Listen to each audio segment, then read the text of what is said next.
Guys नमस्ते, सबैलाई नमस्ते। एकदमै माया छ।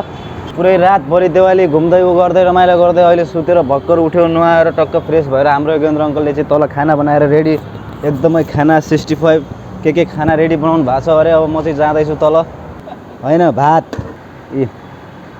टक्क यहाँ चाहिँ 65 हाम्रो घरको जस्तै लोकल दाल।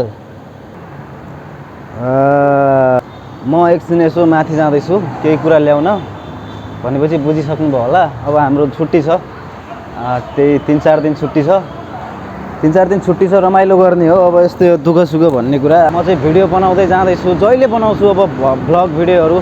यस्तै हो, लजाउने सजाउने कुराहरू त्यस्तै हो।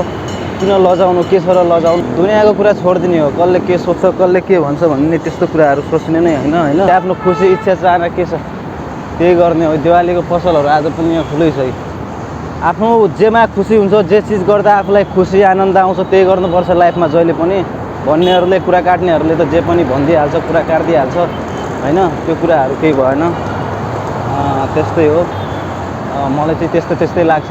मैले यसरी बोल्दै गर्दा, भिडियो बनाउँदै गर्दा अब कसले के भन्छ, कसले के सोच्छ भनेर मतलबै गर्नु भएन। पानी एकदमै पऱ्यो, हिजो अस्तिदेखि यो 3-4 दिनदेखि पानी लास्ट परिरहेको छ। यहाँ पानी परेर एकदम बिजोग छ। त्यही भएर कन्टिन्यू दिनुपर्छ क्या, आफूलाई निखार्नुपर्छ के गर्ने के नगर्ने भन्ने कुराहरू हो। तैँले पनि गलत गर्नु भएन।